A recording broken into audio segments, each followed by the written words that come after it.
Hey there, welcome back to another History Teacher Reacts video. All right, today's video I'm checking out was recommended to me, I think way back when it released, which it looks like a year ago. I never got around to it, but then I noticed it had been recommended me a couple more times just recently. So I thought we'd finally get around to it. So the title of this video is Why the Crusades Were Awesome, Actually. So this is from a channel called Pax Tube, and it's got 3.2 million views, and it was only posted a year ago. So I'm interested to see what the take is here. Our video is linked down below. You can support it there. By the way, Tuesday, I'm doing a live stream of the election night. So come on over to hang out with some other history buffs. I've got live guests coming on to see the night unfold. All right, let's get started.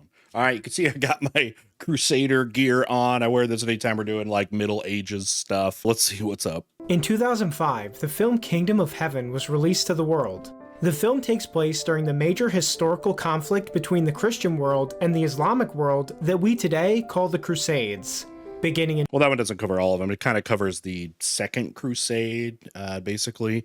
But yeah, I love that movie just like theatrically. The shots are very good. Like here's part of it. I know it's got historical issues and things in it, but just like theatrically, it's pretty good. I think it's Ridley Scott, right? Who's a very, very good director. In 1096, Catholic Europeans embarked on quests to retake the Holy Land and spread the faith to new areas of the globe. You would think that in a historical drama like this, we would get a fair portrayal of both sides, with the nuances of the conflict being shown. Well, then you're wrong right away, because that's not how movies work. And yes, going in saying the goal was to spread your faith, that's an interesting way to frame it, I guess. Now, after the First Crusade was basically the only successful one here by the Crusaders. Coming into that movie, you had the establishment, I guess, of this Latin Empire.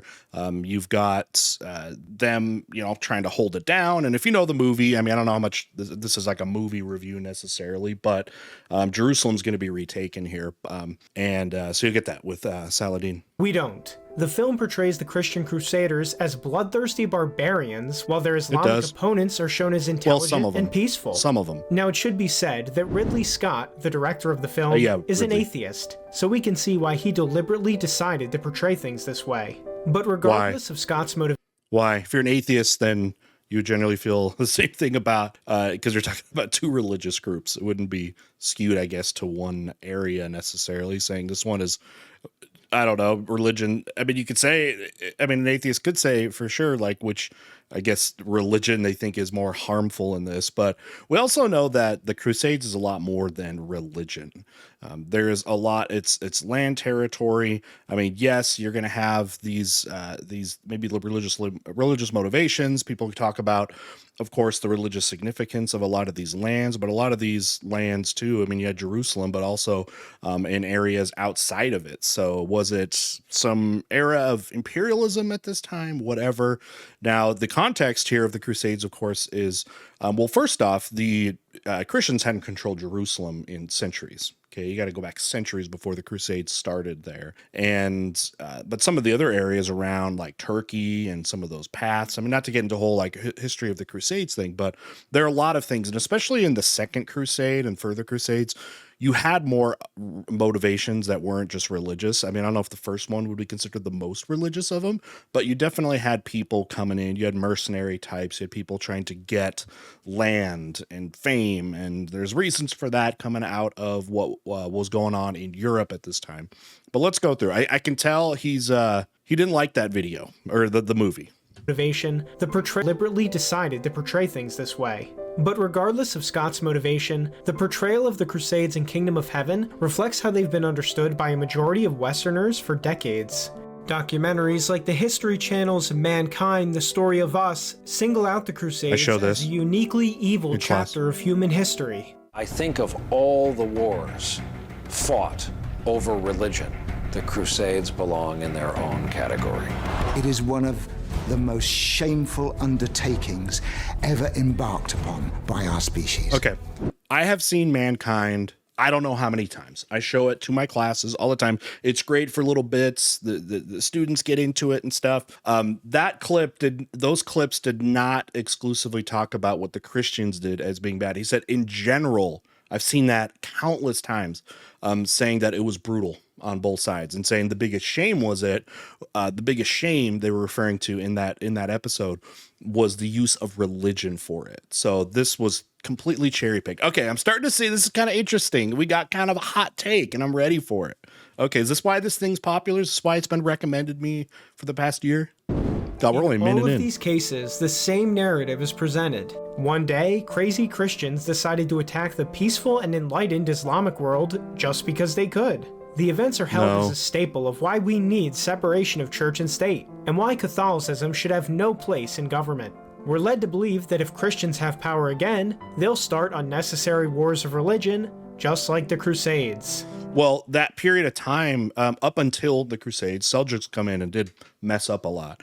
But they had lived in relative peace, and pilgrimages had come into that area. Again, even though it was Islamic rule, they was still had the right to protect Christians as well as Muslims. Yes, there were hostilities off and on, but it was most hostile during the Crusades. But in reality, there are few events in history more misunderstood than the Crusades.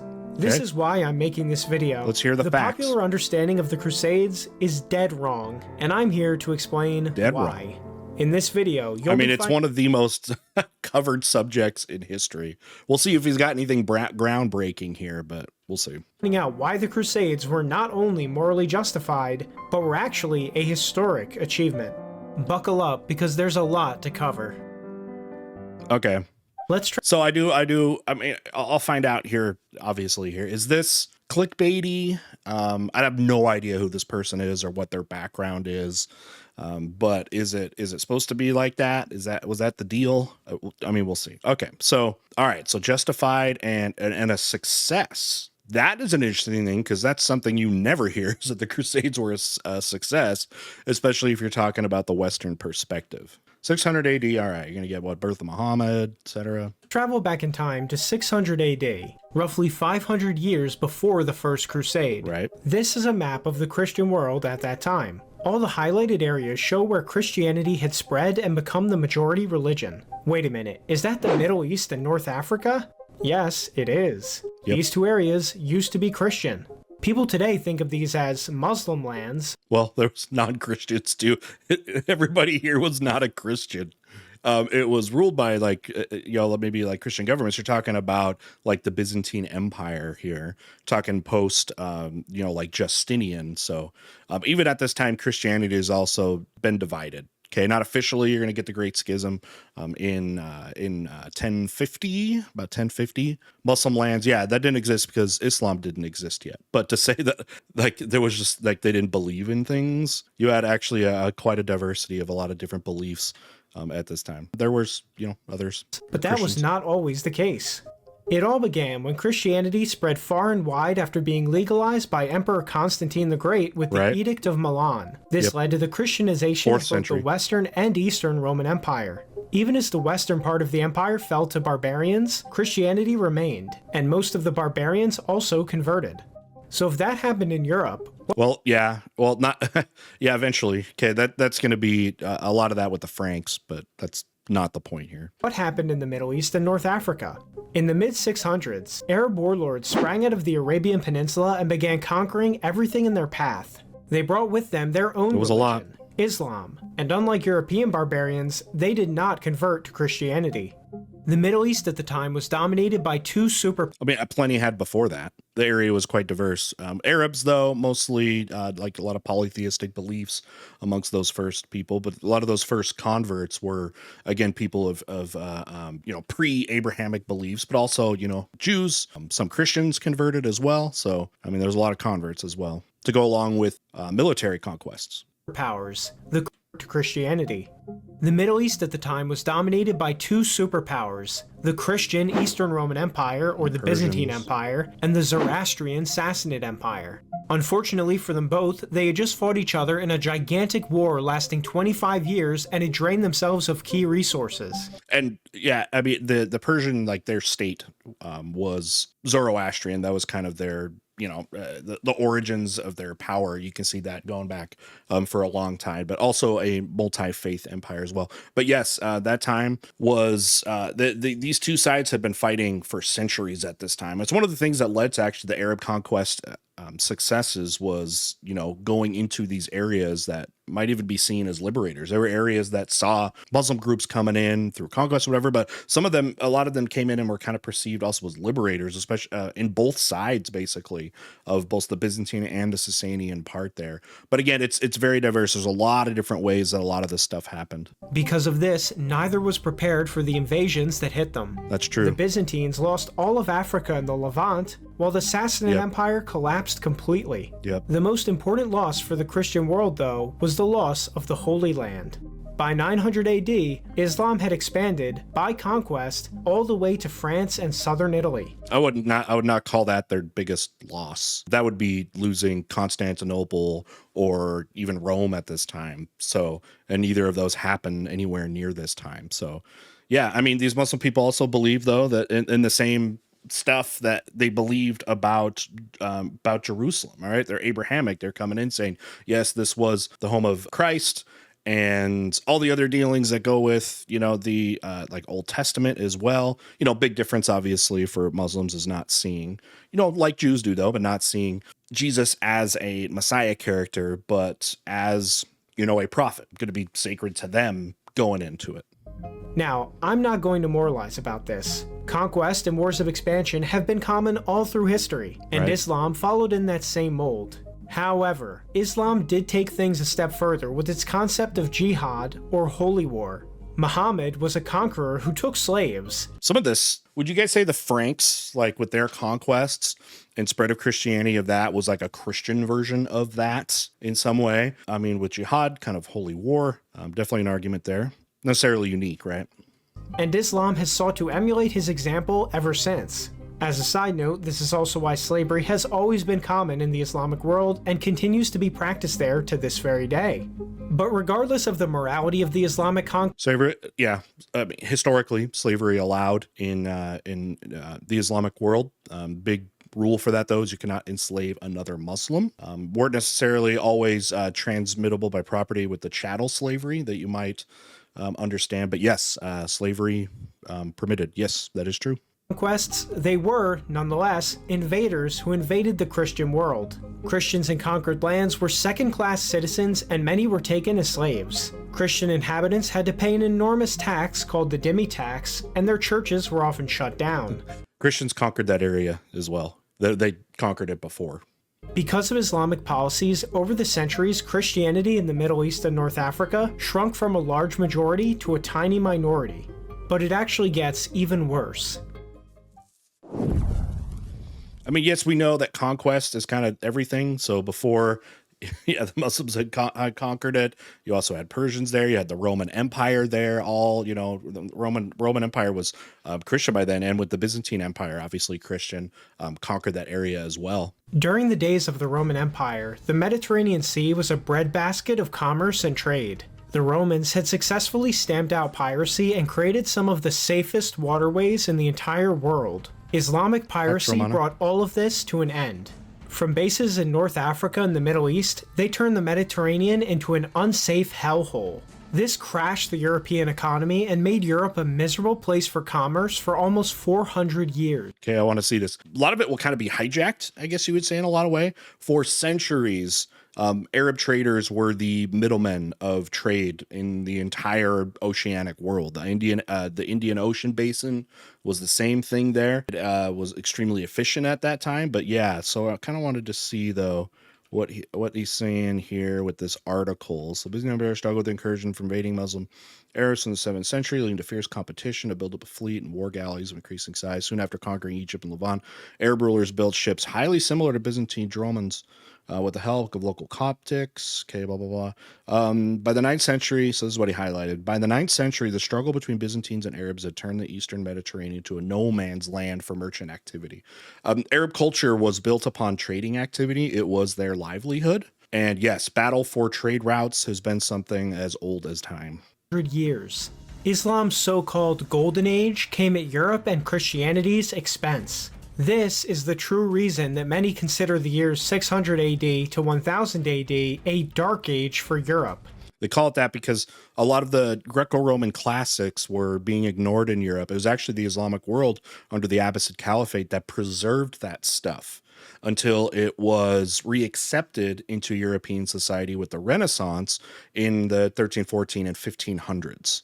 So yes, that was kind of referred to. It was called Dark Age by proponents of people that think the Roman Empire was the peak of European society. That Dark Age is literally in reference to, a rejection of European classical thought that was replaced with what a lot of people will, people that propose this Dark Age idea with religious dogma from Christianity. It was literally cut off from the entire world and constantly under attack. It was in this... They were under attack by themselves. There was infighting. This is the era of feudalism. They were fighting themselves. Hellish environment that Christendom finally started to have enough. The first rumblings for a crusade came in 846 when an Arabic expedition to Sicily sailed up the Tiber River and sacked St. Peter's in Rome. A synod in France called for Christian sovereigns to rally against the enemies of Christ. And the Pope, Leo IV, offered a heavenly reward to those who died fighting the Muslims. But it was around 1000 AD when things really escalated on multiple fronts. Is that a form of Christian jihad? Okay, 1000. Yep, big things happen here. You're going to get the Great Schism. I hope he brings that up because that's really important. In the West, the Islamic Caliphate of Cordoba in Iberia began expanding north. Yep. It conquered, burned, and enslaved its way through multiple Christian cities, including Barcelona and Leon. It was this expansion campaign that finally provoked the Christian kingdoms to launch the Reconquista to retake Iberia from Islam. 700 years later. 700 years later, I mean, it's going to stop up. I mean, Battle of Tours was kind of the famous one. The Reconquista was an interesting time because it's when the Reconquista happens that a lot of religious groups ended up leaving. There was a mass exodus of the Jewish population, by the way, where Jews and Christians had actually lived pretty well in Spain with each other. So a place like Cordoba was very, very advanced when it came to a lot of education because Jewish, Christian, Muslim intellectuals had all lived fairly peacefully there. But yeah, you are talking, of course, a peace established after brutal warfare. That's definitely true. Interestingly, though, after the Reconquista, it was not peaceful. And actually, it was a mass exodus of Jews, and a lot of them, of Jewish people, actually back to sort of the Middle East, back to the Levant, where things were actually a lot better for them living under the Ottoman Empire than they were the Spanish. Okay, this is because this is going to bring in the Inquisition. But if things looked rough in Western Christendom, they were even worse in the East. In the late 900s, a Central Asian Muslim group called the Seljuk Turks began migrating into Anatolia. This did mess things up bad. In 1064, they completely conquered Armenia and sacked its capital, Ani. Yeah. The city never recovered from this brutality and remains a ruin to this very day. Almost all of the There's a lot of reasons that Armenia has not recovered in a lot of ways. They've been a target for many groups of people that we don't have time to get into. But yes, the Seljuk Turks really did mess things up because there was relative peace between Christian pilgrims and Jews as well as Muslims at this time.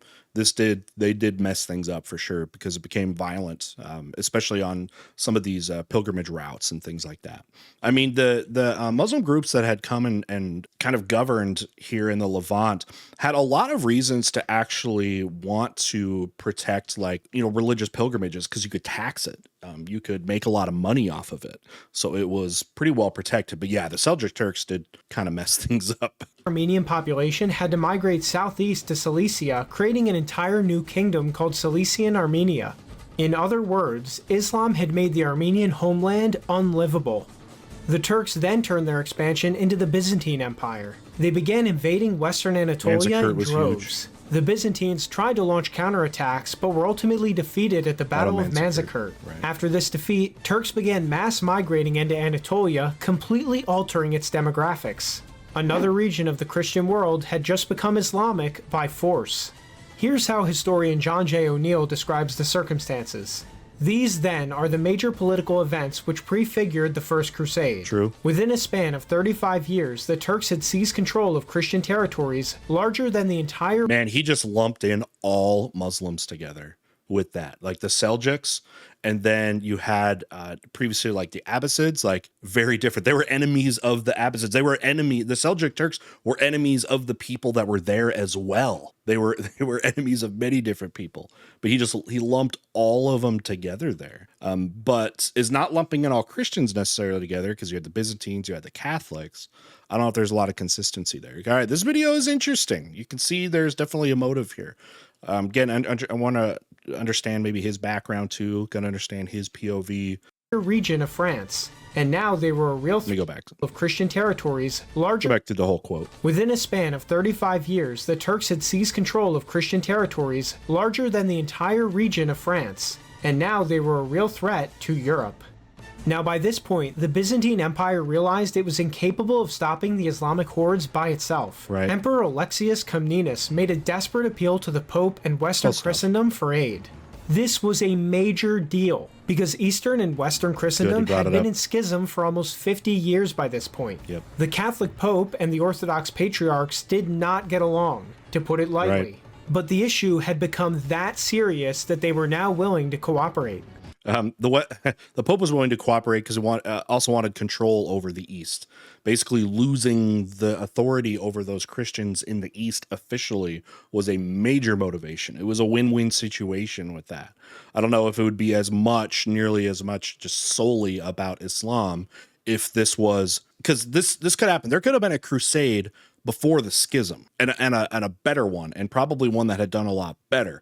But things have changed a lot, and that schism made it way more likely that sort of the Western Latin Catholic world under the Pope with Pope Urban would want to move into the East there. There are a lot of other motivations here, rather than just stop Islamic incursion just because they are a different type, they're Christians, or different types of Christians. What made matters even more urgent was that Turks had begun persecuting Christian pilgrims in the Holy Land. Priests like Peter the Hermit, who would become one of the greatest advocates of the Crusades, witnessed this firsthand. Yep. This perfectly shows you why this Seljuk Turk group is different than the others that have lived in this area, where things were a lot better. Political environment that led to the First Crusade being called. Now, does it seem unreasonable when you get all of this other context? This is what Catholic Europeans knew about Islam. He missed some of the most important context here. This is very much framed, a very framed context, I can tell. The eve of the First Crusade. Muslims were enemies of Christ, they waged wars against non-combatants and enslaved women and children, and they had conquered all of Iberia, Anatolia, and threatened France and Italy.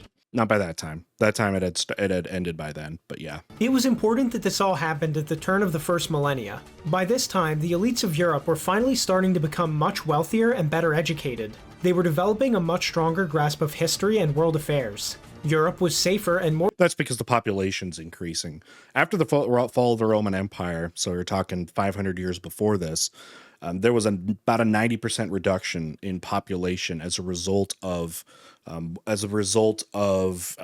lot of the depopulation that had come with the later Roman Empire. A lot of reasons for that. But there were new technological advances, agriculturally and things. Western Europe specifically was starting to grow again. The East here, Byzantine Empire, had been doing trade, had been doing all this stuff. You got Silk Road trade. All this stuff had been happening uninterrupted. The Seljuk Turks did, mess a lot of that up, but had actually been dealing with them economically quite well at this time. Now, the growing population of Western Europe forced itself to now create more trade relationships.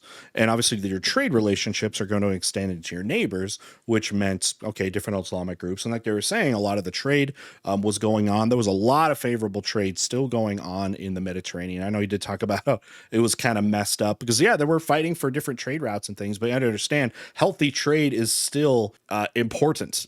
You want healthy trade, regardless of who necessarily the people are that you're going to be trading with. And there was a lot to offer for both sides there. So this coincided with the context of the population explosion with an agricultural revolution in Western Europe. More interconnected than any time since the Roman Empire. Let me go back. Europe was safer and more interconnected than any time since the Roman Empire.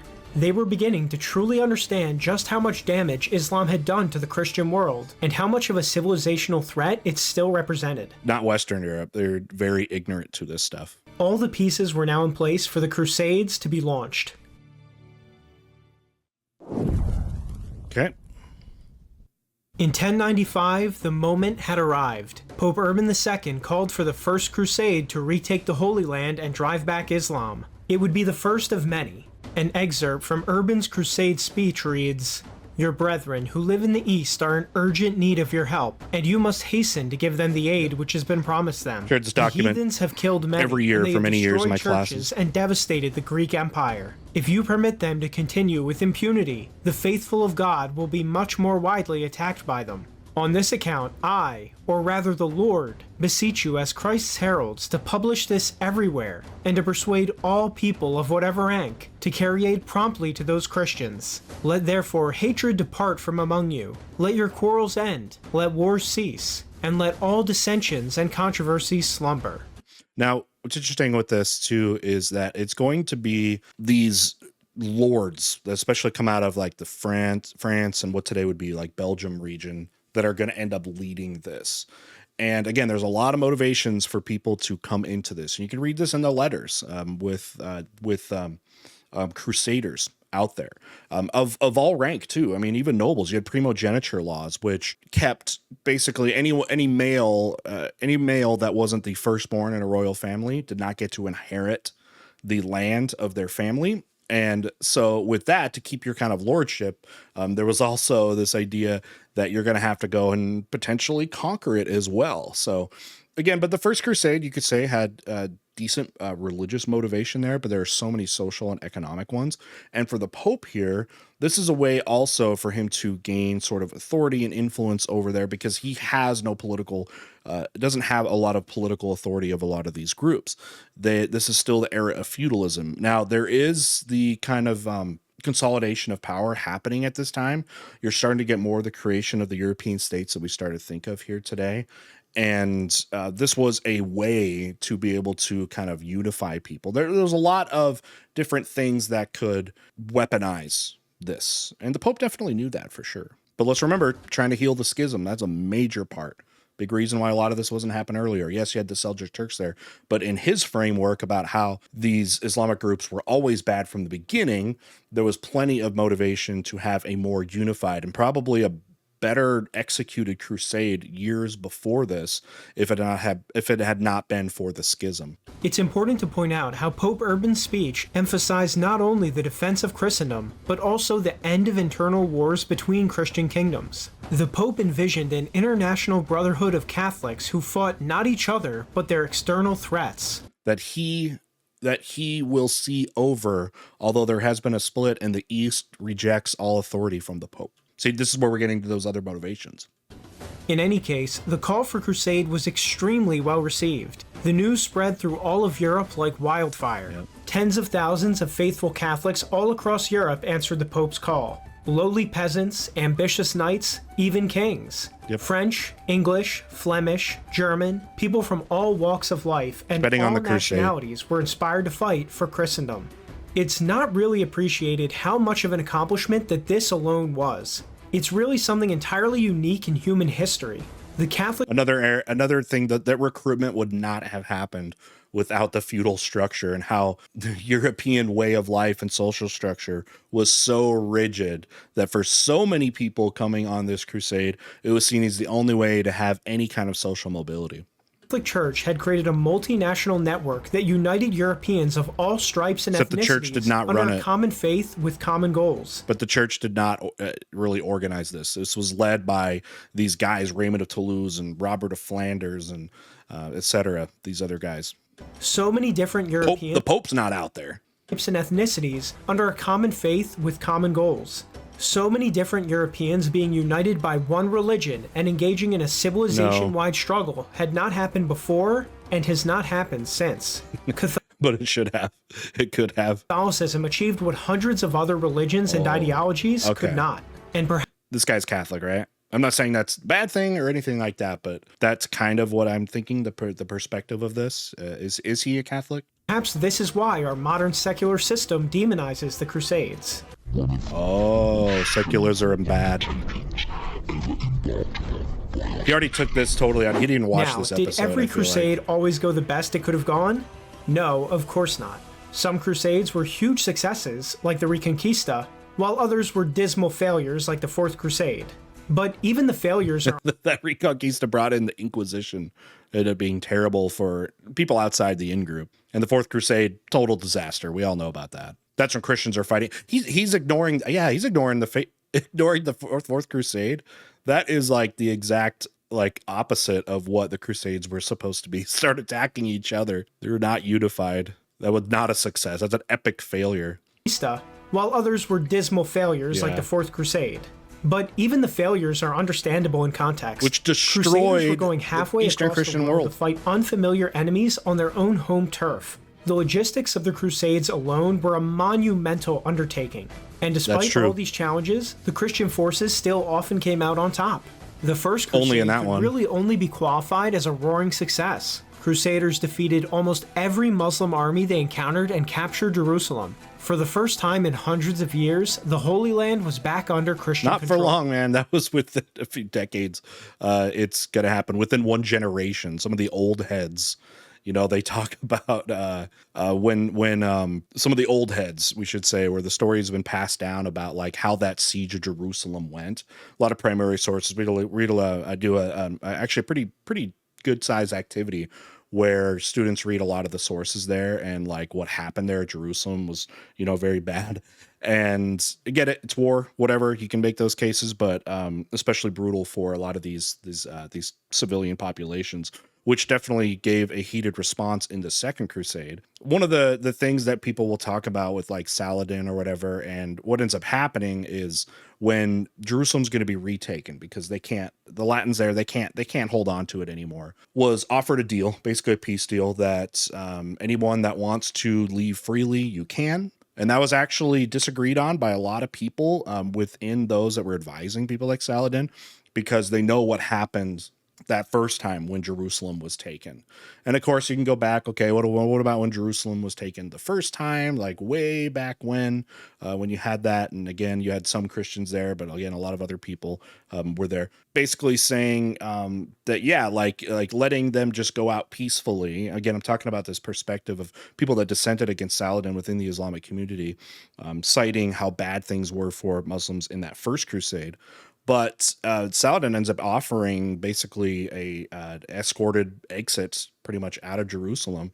And the old heads, basically Jerusalem, like, yeah, you should probably take this deal, because these younger folks and stuff, like this next generation, they don't understand actually how brutal it was. We're actually getting off pretty easy when they're just going to let them pretty much walk. The First Crusade also established crusader states that would remain in the Middle East for another century. Yeah. One crusade I personally like was the Sixth Crusade. Jerusalem had fallen back into Muslim hands, but they had started to fight each other in a civil war. Emperor Frederick II of the Holy Roman Empire, just like how Christians did in the Fourth Crusade, negotiated a peaceful transfer of Jerusalem back into Christian rule. Jerusalem was retaken without a single drop of blood being spilled. A decisive diplomatic victory, even if the Muslims would eventually take it back. Diplomacy. As you can tell, during this time period, it was hard for just about anybody to hold on. That's why you could say the Second Crusade was also a diplomatic victory, especially for both sides. Onto Jerusalem for long. In the end, the Crusade secured Christendom's western flank and bought its eastern flank another 300 years. It wasn't until the emergence of the Ottoman Empire in the 1300s that Islam once again threatened Europe. Sorry, I'm pausing so many times. The Fourth Crusade doomed the East more than anything, because the Byzantine Empire, the Eastern Christian Empire, keeps using a lot of terms interchangeably here, but never recovered from the Fourth Crusade. Like, it never recovered from how devastating that was.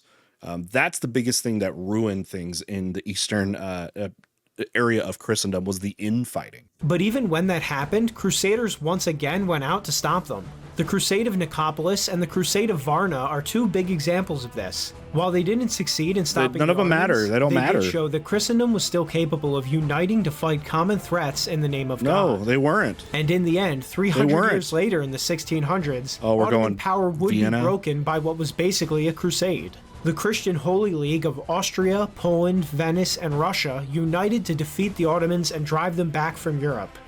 Despite all of this, some people say the Crusades failed. But did they? Yes. Europe was Christian when the Crusades were launched, and it's still majority Christian today, 1,000 years later. Europe was Christian when the Crusades were launched, and it's still majority Christian today. That wasn't the Crusades. That wasn't the crusade, was to protect the heartland of Christian Europe. That expansion. Oh, what?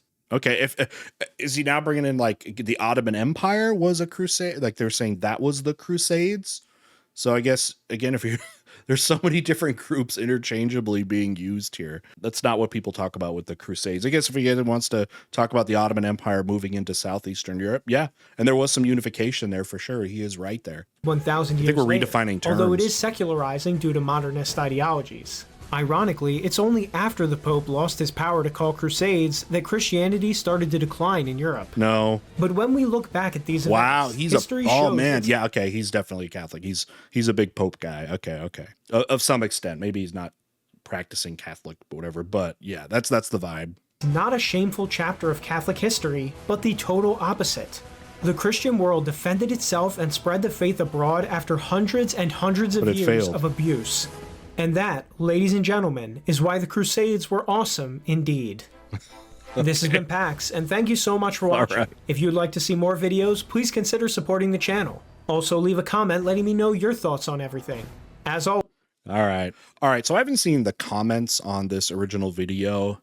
I assume, a reason why this video also is going to have such high views, like it has over 3 million views right now in just about just over a year, was there's probably a lot of engagement in the comments. I'm going to assume here. I haven't even looked yet, but this seems like one of the videos where you're going to have the people that are going to look on both sides of this and argue. There's probably going to be, a lot of argument here. I mean, the first comment I'm seeing, France, Germany, and England getting along. Yeah, it got real. Yeah, those countries didn't exist. Those didn't exist yet. But anyway, it would probably be interesting to check out. Okay. Anyway, yeah, I guess it was kind of a spicy video. Had to kind of infer a little bit of his POV, his point of view, but not a very, I think, accurate, really telling of the Crusades. I think it's definitely being told in a certain way that ignores a lot of history, especially a lot of what he would say Islamic history, which is much more than just Islam. There are multiple different groups that come in and out of each other. The infighting, so much of the Crusades in a lot of way in the Islamic world was infighting. You had Shia Muslims, you had Sunnis. Someone like Saladin wasn't even necessarily like, he was like a Kurdish Egyptian, and like there was so much of that going on. There's so many things going on in a very, emotionally charged area that all views, okay, yes, this area is important religiously, but it ignores so many of the other factors here. But it does show you how easy you can make arguments historically like this. If you want to, you can interpret things in a lot of certain ways, especially if you come in with a goal and a sort of predisposition. But there's got to be counter arguments put up here. One of my favorite things that is part of like what I teach with the curriculum of like an AP World History class is how students are required to bring up counter arguments when they're arguing something. And it makes it seem, again, of course, less biased, a little more almost scientific in the way that you provide some falsifiability.